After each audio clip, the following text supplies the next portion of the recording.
A paz do Senhor, queridos irmãos, amigos, você que vai ouvir essa mensagem. Evangelho de São Mateus, capítulo 26, e eu quero ler alguns versículos. Nesse momento eu quero ler apenas um aqui, para a gente meditar um pouquinho.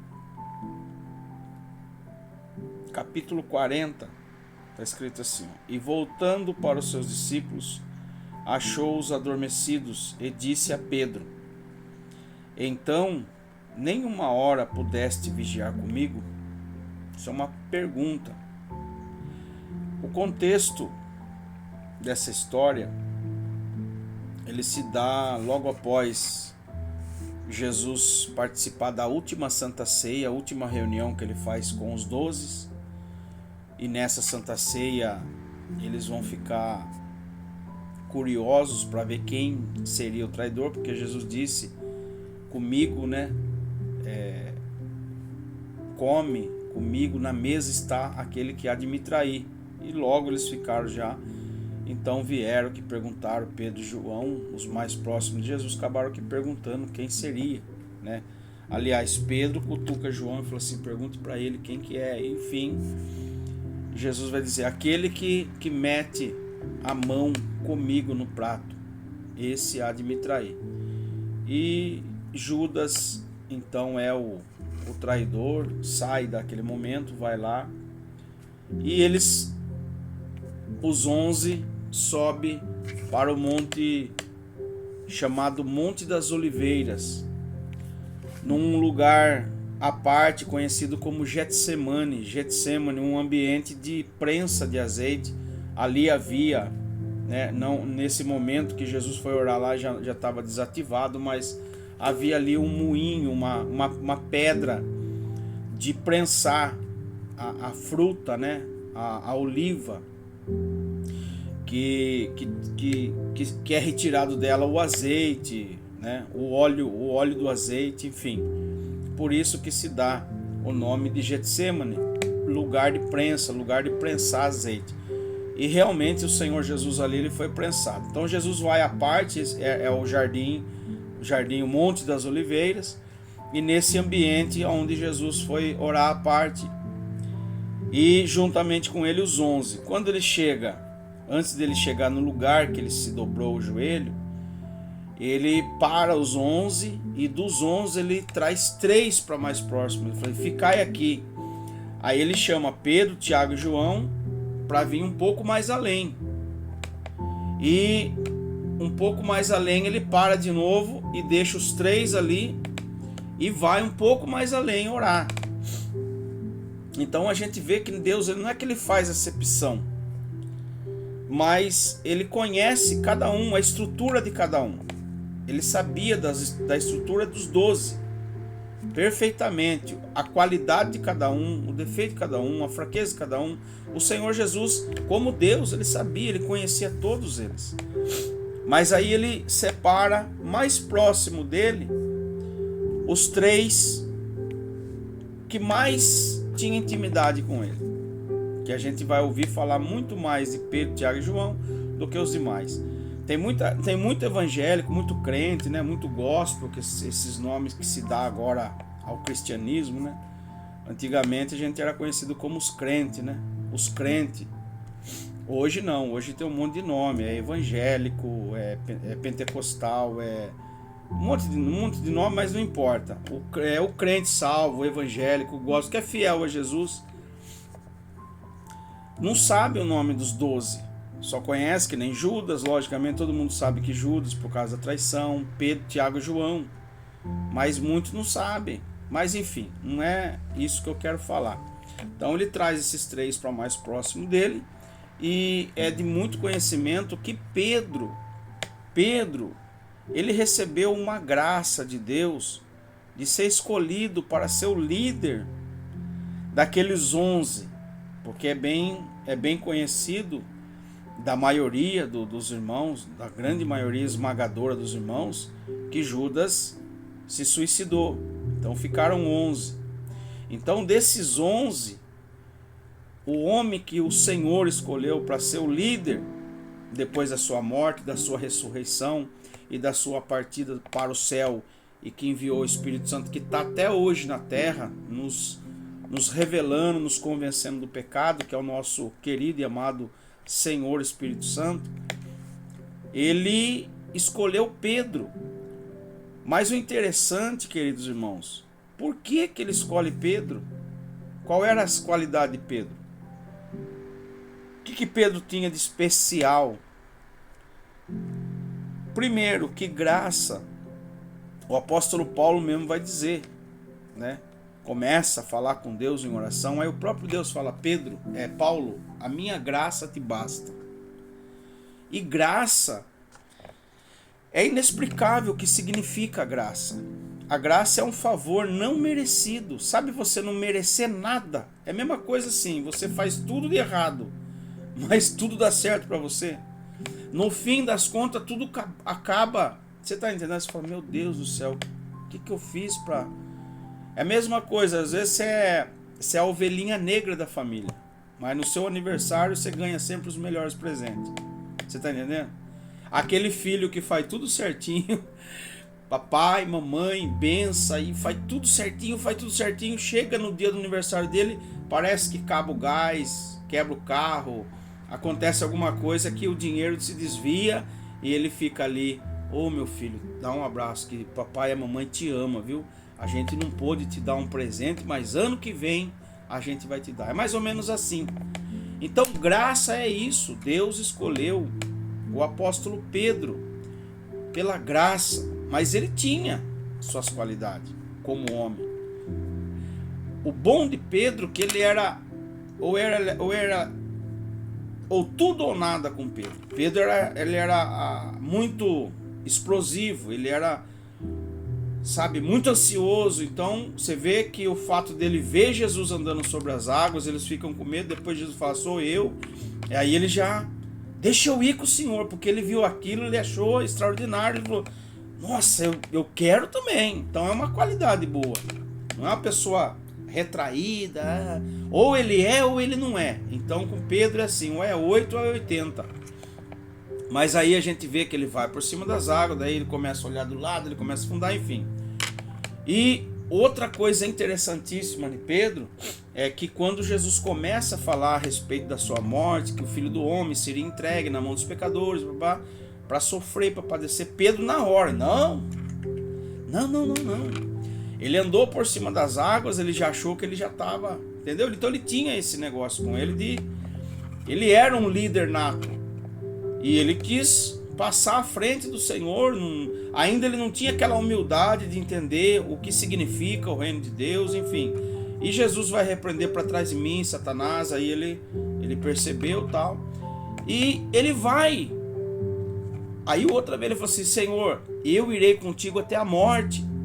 Isso está registrado em Mateus, o mesmo capítulo, no 23, no versículo 34.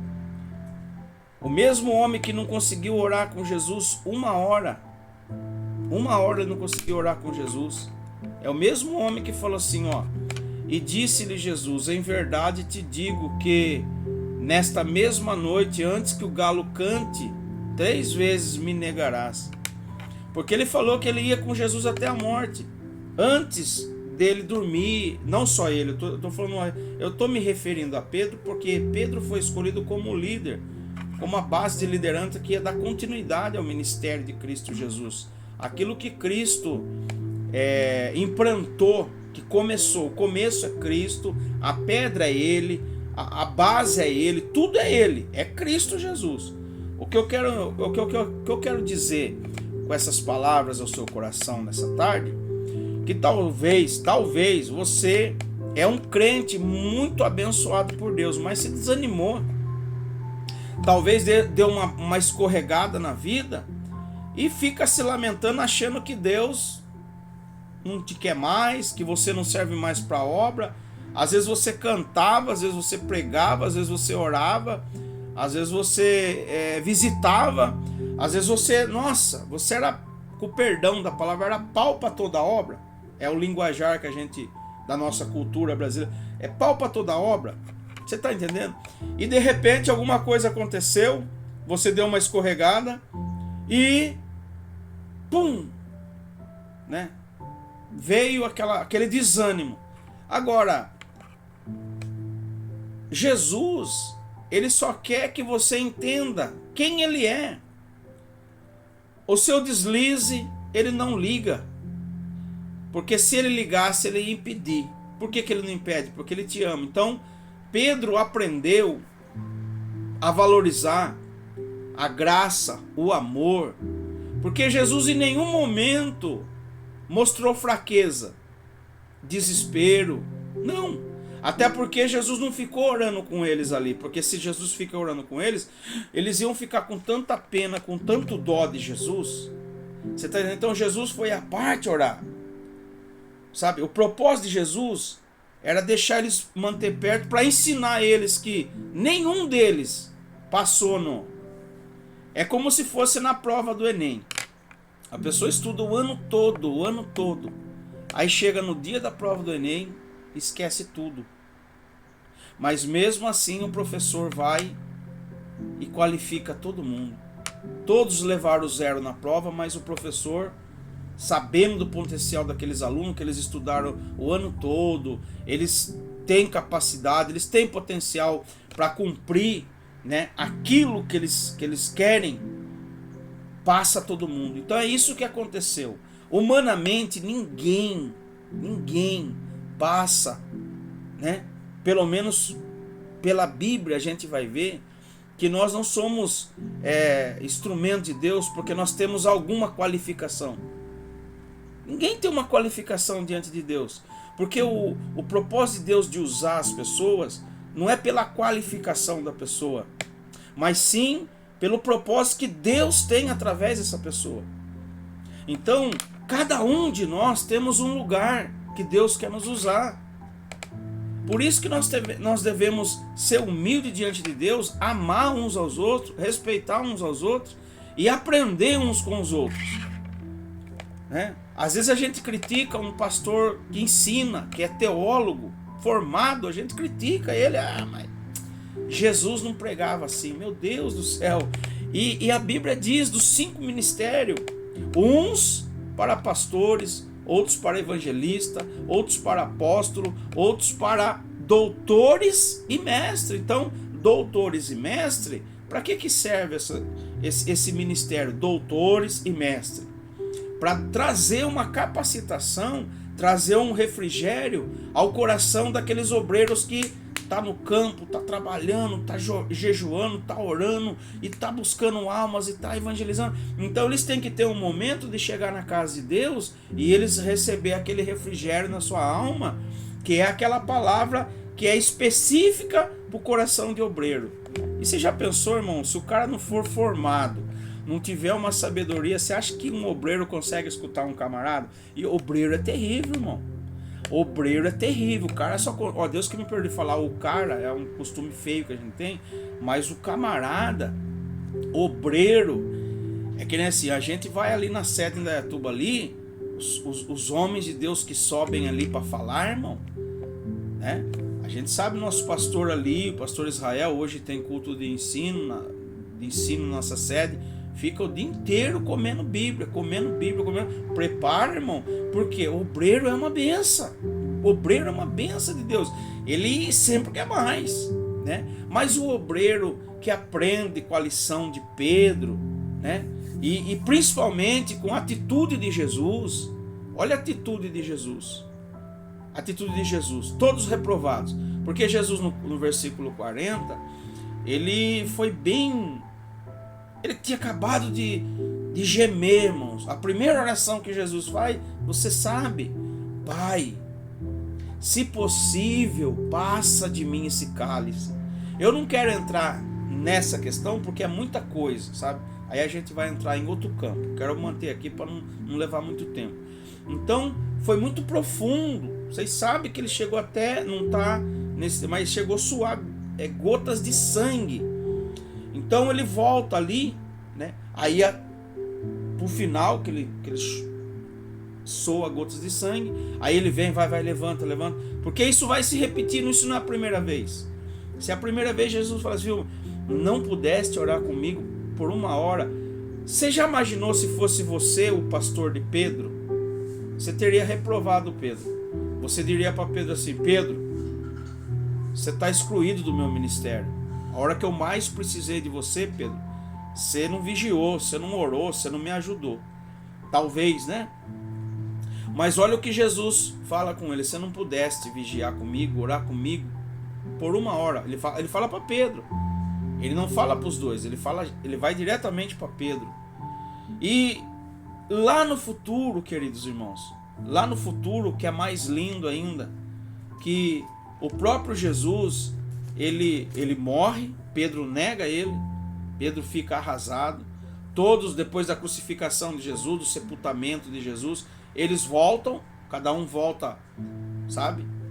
Voltaram desanimados, abatidos, meio assim perplexo e tal. E Pedro, que era um líder nato, até porque da pesca ali, da cooperativa da pesca, ele era um dos cabeças ali, tinha uma sociedade ali, né, com os outros dois, com os outros 3 também que foram apóstolos de Cristo, e eles voltam a pescar, voltam a fazer o que fazia.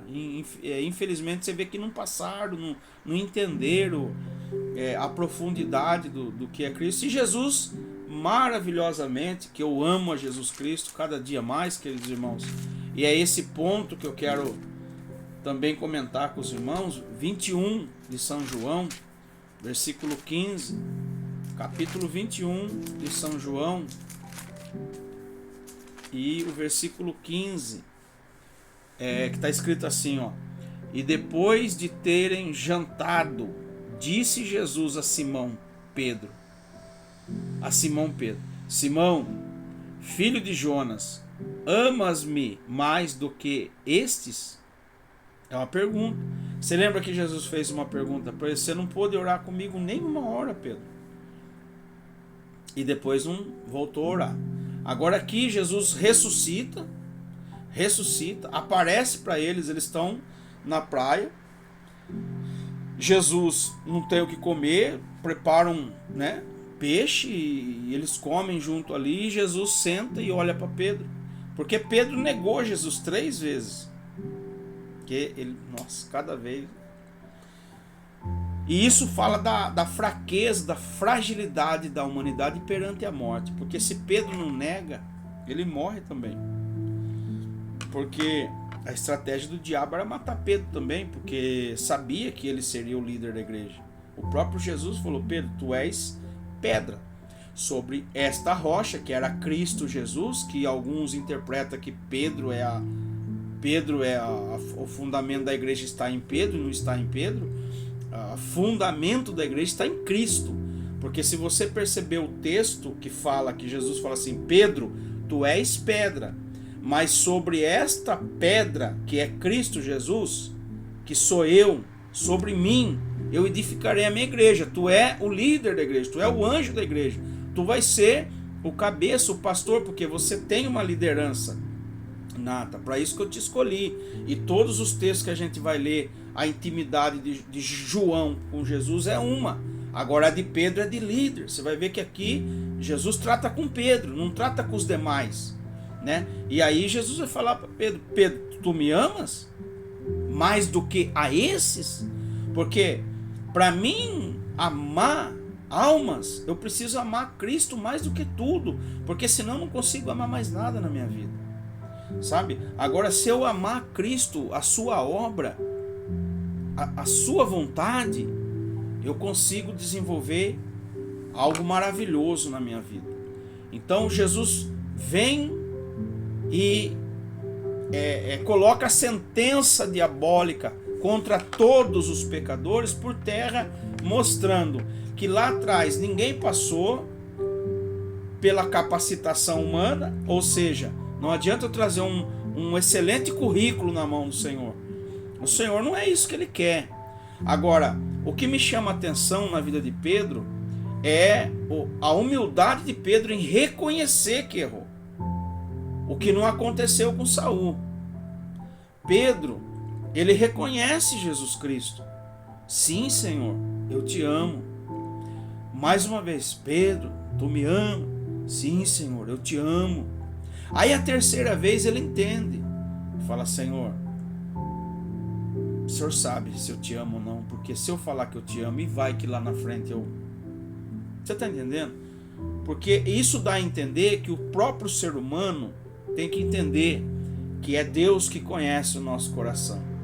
Se nós deixarmos Deus guiar a nossa vida, a nossa mente, o nosso coração, tudo vai dar certo.